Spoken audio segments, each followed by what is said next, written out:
On this date in Twisted History, on February the 23rd, 1886, scientist and inventor Charles Martin Hall, along with his older sister Julia Brainerd Hall, produced the first samples of man-made aluminum.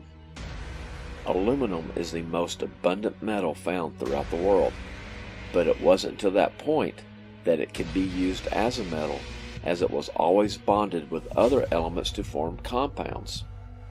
After finally processing the aluminum compounds and breaking them down to get to the pure lightweight metal, Charles's sister asked him what he was going to name it.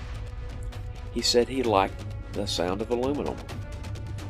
Julia told him that aluminum sounded nice and was a good name for his discovery, but he needed to be wary of the posh British scientists, as something as good and solid as the name aluminum just wasn't highfalutin enough for them. She warned him that they might try and change it to something more Latin-y, such as aluminium, just to knob it up. Charles was aghast and protested to his sister and said, "But our fellow Brits, they'd never think to appropriate the naming of another man's discovery just because it wasn't posh enough for their gentlemanly sensibilities." You guessed it. The Brits immediately poshed the name up to aluminium, to Charles Martin Hall's horror and protestations.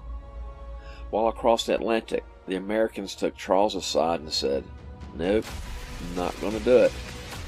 Charles wanted it called aluminum, and that's what we're going to call it."